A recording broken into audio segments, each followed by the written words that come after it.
Looking for clarity and confidence when it comes to decision making for your business? You've come to the right place. You're now listening to the Atomic Business Coaching Podcast. Tommy! What's going on, Adam? Hey, man. Last week's episode was revolutionary, wasn't it? It was one of my favorite episodes. It was so revolutionary. It was so awesome. When I listened to it, I'm like, wow, we really, I think that was like the most authentic, honest versions of ourselves that we put out in the podcast since the day we started doing this. Very vulnerable. And it was a tough week and we got through it. And I've gotten a lot of good feedback. They really liked the episode. So that's good. Yeah. It's all good things when you put it out there and you're authentic, because the truth follows and makes the success happen. And that's the thing. If you're not being truthful to what you're doing, success doesn't happen. It causes you to struggle and have conflict. So isn't that true? That's where we're at. But it was awesome. Yeah. I was just speaking with a former client. Maybe she'll be a new client again, or a repeat client again. But I was speaking to a former client and she was actually struggling this holiday season. And one of the things I told her is just be genuine. Like literally go to your market and tell them that you're struggling and tell them why you're offering this reduced price. And not that I believe she should always offer reduced pricing, but she was about to go look for some additional work just to have some extra spending money for the holiday season. I'm like, but you own your own business. I'm like, and you can do this and you can go through and just be genuine about that and go ask people. And she would unfortunately have to do some work that she used to do and got away from, but it's the holiday season. She's a photographer. Right. And people aren't really looking to shoot their company shots and their website shots and their headshots or during the holiday season. But guess what they are looking for? Holiday photos. Yeah. So, she did that a long time ago. And I guess, for lack of better words, her ego got in the way of, I don't want to do those things, but that's what people pay for, and that's this. And even Tom and I are considering using her now. Yeah. So maybe she's really good at sales and she did that to get us to buy. Maybe it was a reverse psychology on us, Adam. That's it. It was really smart. I'd be proud of her. Yeah. How do you get these two guys to pay me money? They were like, oh, let me see what I can do. No, she's awesome though. She's such an honest person. Yeah. And she's very good at what she does. But she was genuine with me and I'm like, just be genuine out there in the open. Yeah. And we were very genuine and open and honest last week on our podcast.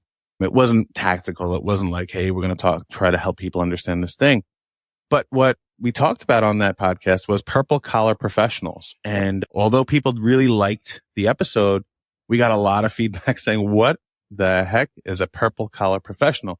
So Tom and I have decided we're going to use this episode to really explain in greater detail what a purple collar professional is, why we almost exclusively work with these types of people who are purple collar professional and own their own business, and then what struggles they have and why they typically gravitate towards coaching. So Tom, why don't you take it away? Yeah. So, purple collar, we all know white collar and blue collar. And I think it's really important to stay away from the amount of money that people make in those traditional roles, right? We often think of the blue collar as the minimum wage and the white collar as the wealthy individual.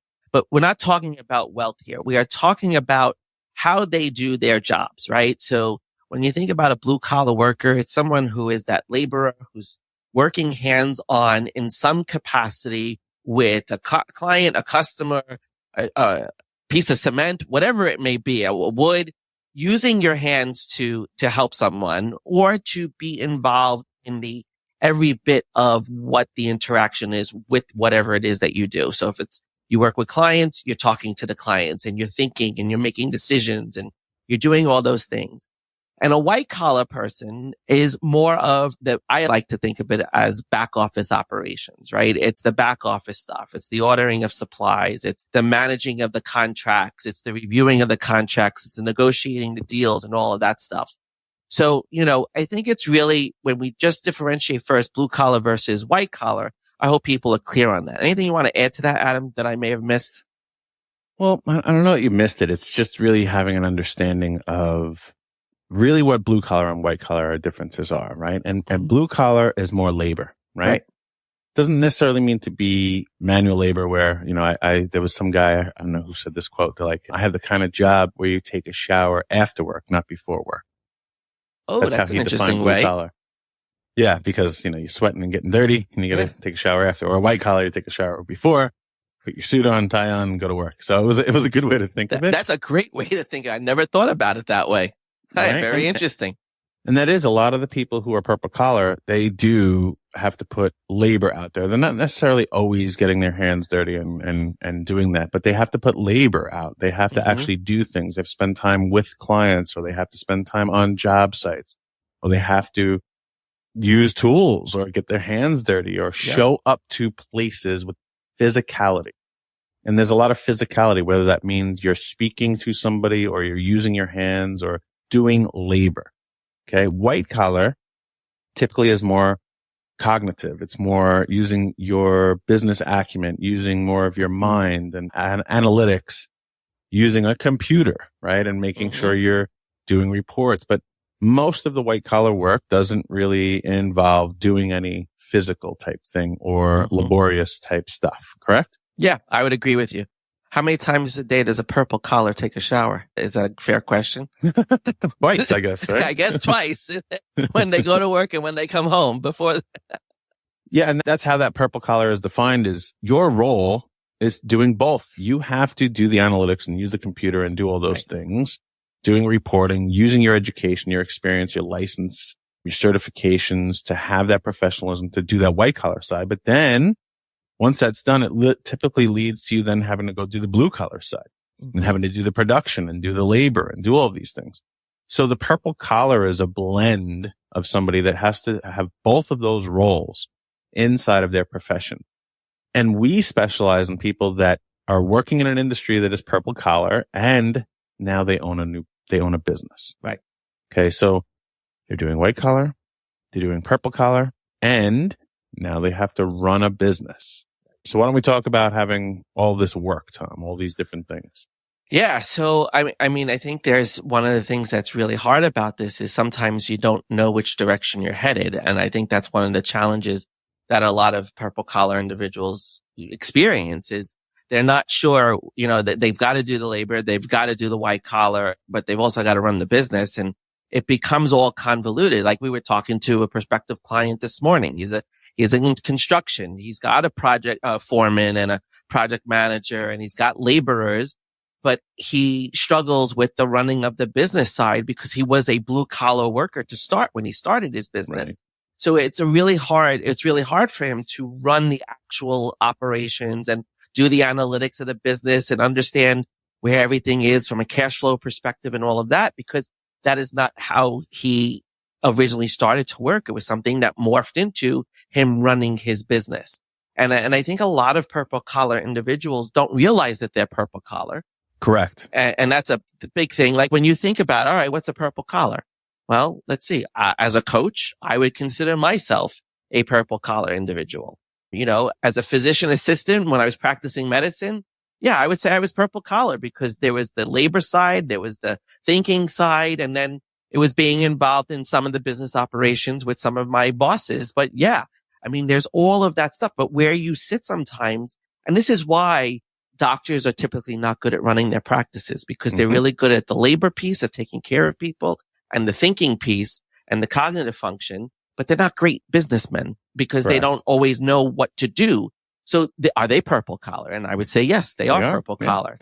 Well, here's the idea behind this is the reason they gravitate so much towards coaching and working with people like Tom and I is because you can only really be proficient in two areas at one simultaneous time. And when you're purple collar, you're already inundated with those two areas. You're doing the white and the purple and the blue collar. Now, when you add in, I'm going to start my own business. Okay. You add this third layer of, I have to do business operations. I have to do management. I have to do inventory and payroll and cash flow and set up SOPs and all the things that come with running a business, marketing, everything that comes into it. Yeah. And if you're trying to run the business operation, manage the white collar side, manage the blue collar side, you get really overwhelmed really quickly. And where most of our people come to us is they have morphed, like Tom said. They typically started in one of those three areas, blue collar or white collar. Okay. They typically started in blue collar and then they got promoted. Maybe there's a guy who's was a contractor and he was using hammer and nails, and then he got promoted to being the foreman. And now he has to do project management and do spreadsheets and look at designs and talk to the building department. And now he's doing white collar and blue collar. And then that person said, hey, you know what? I don't think I need my boss. I could go out there and do it on my own. I'm a pretty good sales guy and I could do this too. And then they start their own business and they become successful because they have this natural market that they can go out and talk to. And they have this opportunity right in front of them. Well, that's why they started the business. And then what happens is they have success. Right. And this is the point where most people wait to reach out to someone like us or need to reach out to someone like us. And what happens is they have success and they keep doing what they know. They keep doing maybe the sales side and the white collar and the blue collar side. And now the business starts to struggle and things get chaotic and they get out of hand. And now what happens is you're missing, because you're trying to run the business too, you're missing some of the reports that you're supposed to do on the white collar side, or you're not hitting deadlines and going and doing the work that you need to do with the physical labor, or you're so exhausted from doing the physical labor because you were so good on the business side. Right. And you just becomes this vicious cycle of I'm having success, but I feel miserable. Right, Tom? Right. It's having success, feeling miserable, but it's you're on the edge of burnout. Remember, burnout is physical and mental exhaustion. It's how you're functioning. And a lot of purple collar individuals, when they do approach us, they're on that brink of burnout. They sound tired. They look tired. And they're like at the point where I just need help. Right. And I think that is, like, if there's any key phrase for me that summarizes when a purple collar person needs a coach, is when they recognize I need help. I can't do this by myself anymore. I can't do all of these different things anymore because, first of all, I don't have all the time and I'm overwhelmed by it and I can't even think straight and I don't know what I'm doing in some of these areas. And that is where that's where I think when the purple collar person recognizes they start to reach out to other people for help with expertise, that really is when you recognize and wake up and go, oh yeah, I am a purple collar individual. This is what I'm doing. And this is what I need help with. Yeah, and it spans across so many industries. Like I had a client of mine who worked for a corporation. He was their senior engineer and he would literally just sit at his computer and design things all day long. And then he would send it to the team and they would go do whatever they had to do with the client. And then they would build the things and then they would deliver them and all that. And the company ended up selling. His boss was a client of mine too. And we sold the company. And this guy, Jeremy, he's like, I have this skill set and I think I could start my own business doing this. Well, when he started doing that, he had the white collar side and he needed to go do the blue collar because he needed to go to manufacturers and like start building stuff and doing that. And then he needed to go to actual locations and start installing what he designed. And while he was doing this, he was running a business. Well, they've become very successful. But they reached out to me recently and he's like, hey man, because they were clients of my other business for financial planning. And he reached out to me and he's like, hey, I think I need help. He's like, I got a partner, but we're both in the business. We don't really work on the business and we don't know all the details on the business and how to set up a real corporation. And they have, the documents filed, but they don't have the systems and the processes in place. And that's just one instance. I mean, we have two physical therapists that we work with, and they really focus more on the blue collar side. They're really practicing medicine. They're helping people to recover from surgeries and accidents and things of this nature. And they have all the technical expertise from their medical degrees that they know what they're actually doing. They're not guessing. Right. But the problem is they don't really know how to run the business. They know how to treat patients. And they don't always want to run the business. That's the other thing, right? Correct. So that's another big piece of this is they want their own business because they don't want to work for somebody else because they know they can do it better and they like it better that way, but they don't want to run the operations and the day to day and understanding all the back end stuff of the business. They just want to see patients and they want to help the patients and do what they became physical therapists for the point of becoming a physical therapist. When you go into a profession, you don't, especially because if you follow this, prescribed course that most of our society follows, and then you wind up frustrated and then you wind up creating your own business.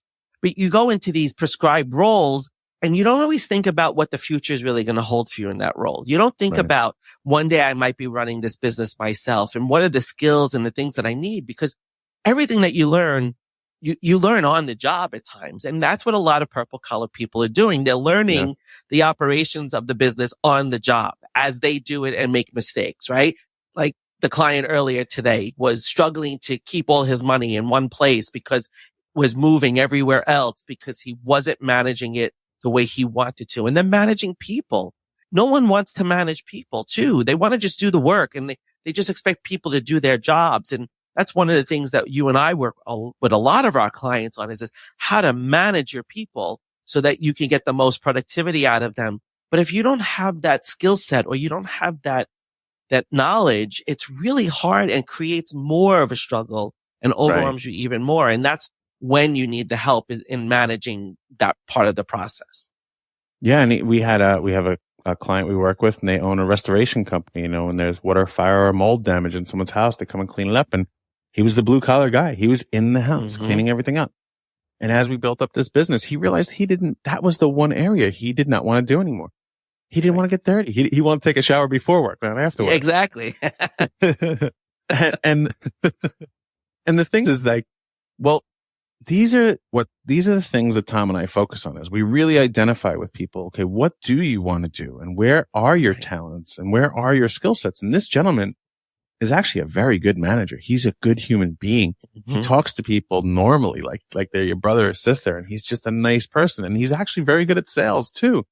And he happens to be extremely good at running his business. Yes. But he had to do all the blue collar stuff to make all that work. If he wasn't going in and cleaning up water damage in someone's house, the rest of it was useless.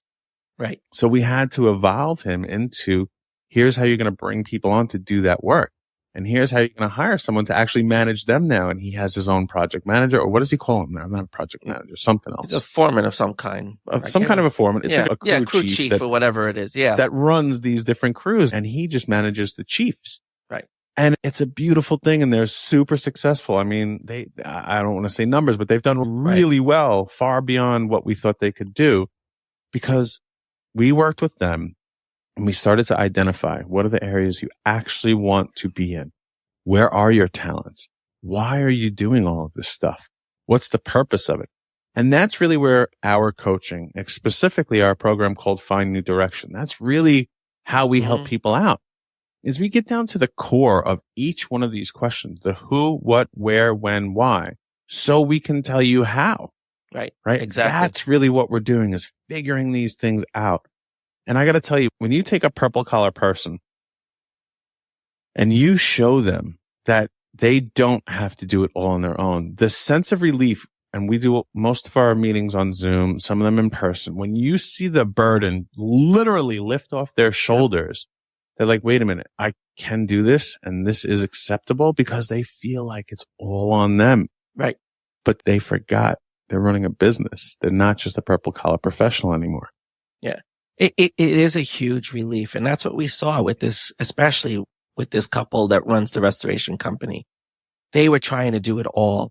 And he recognized he was burnt out. Like, he was so stressed out and trying to do it all. And he was like, there's so many things I got to do on the other side. And once he recognized and had, and this took a lot too, his ability to trust other people to do the work, right? Because he loves to be, and he's phenomenal at what he does. He loves to be in front of the customer and really calm the customer down in the situation when their house has just been flooded or there's been a fire. Or he's really good at that people skill. But that's what he should be doing. He should be selling all the jobs. He should be the one that everybody trusts and goes to. But he was he was ripping up the carpets. You can't rip up the carpets and be that guy and do it successfully. Right. And that's what he recognized. And I think, like you said, when somebody recognizes that they can hire somebody to run the business, or they can hire someone to do that task that they don't want to do anymore, it is that relief and that sense of burden that's lifted from their shoulders, because it no longer is just on them. And then it's a matter of, okay, the burden becomes, how do I hold that person accountable?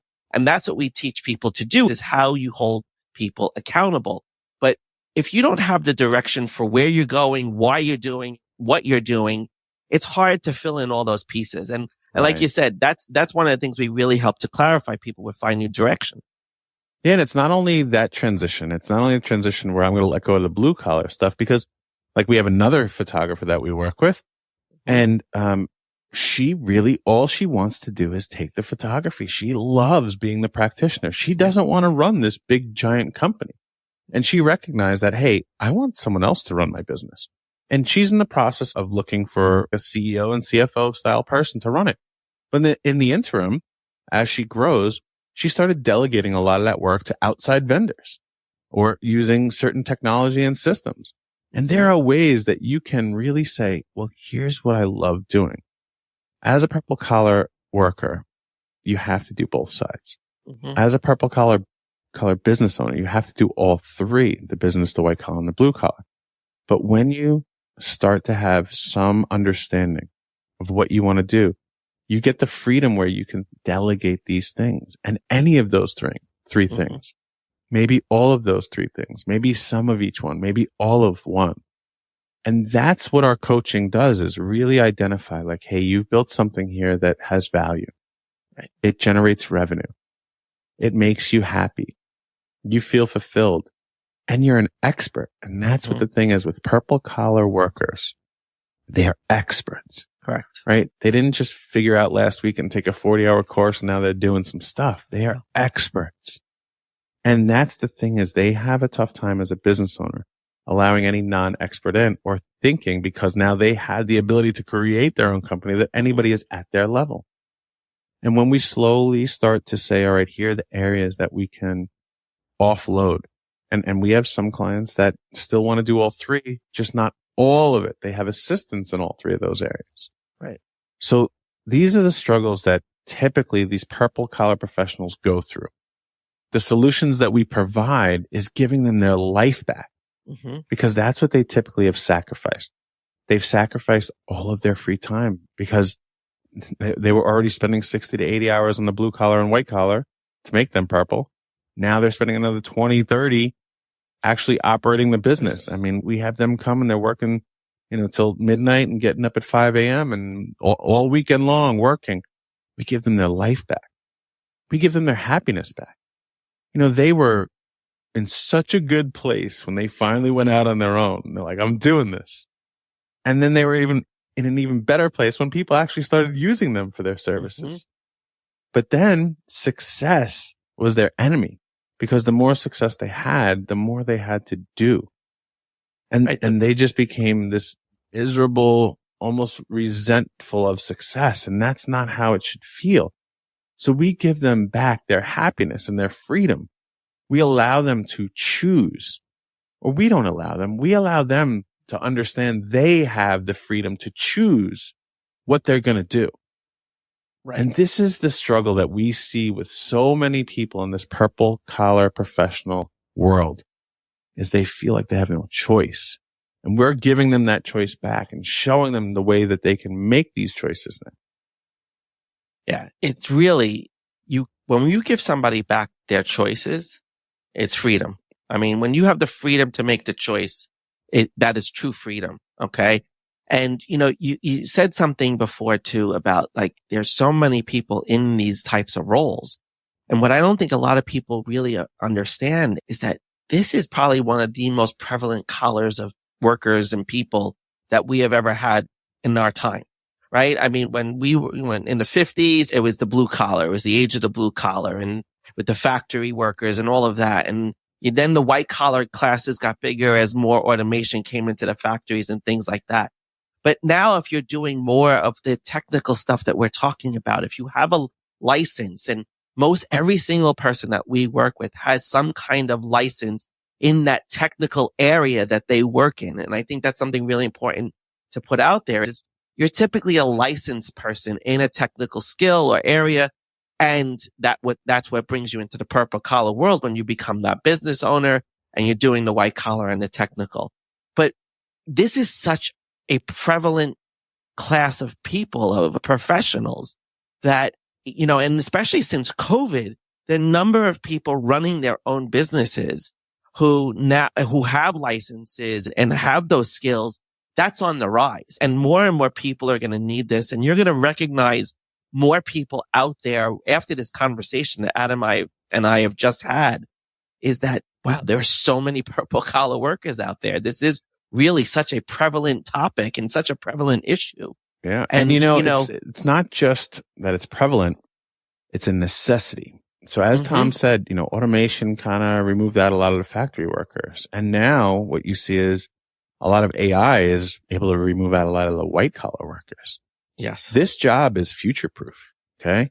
This work is future proof because you have to have the ability for that technical expertise, but you have to still have the human touch and go do the work. And those are things that you can't outsource. Those are things that AI can't do. Those are things that can't be replaced by technology. And this is why I see this is probably the future of what most people will have to move into. And we are seeing more people start their own businesses in the last 3 years than we have in the last 30 almost. Don't quote me on that stat, but a lot more in the last 3 years than we have typically on an average 3-year window over the last 30 years. And the thing is that if you can say, wow, I'm future proofing my business, they used to always say the only two things are death and taxes, right? That you have to do. So get into accounting or buy a funeral home. So well, you're on a roll today. The showers and now the funeral homes and the taxes. See that? But what I'm saying is these purple collar professions, they require you to have smarts or knowledge or expertise, but they also require that human touch, whether it's coaching someone or as an architect going out and building the thing that you created on paper, or these restoration people that we're talking, whatever they may be, you still need the human touch, which you are irreplaceable. And you can't hire a lower wage worker to do that because you need the expertise. You need the certification or the license or the degree to do these things. So I truly believe this is the future of our workforce. This is going to be the future of our small business owners. And our small business owners in the United States of America employ more people than all the corporations. So this is where I think it's going to go. And we are dedicating our lives to serve these people and help them because we truly understand what they're going through. And they don't need to go through that anymore. So with that in mind, Tom, let everybody know that I'm Adam and I work on the business. I'm Tom. I work on the owner. Together, we are Atomic Business Coaching.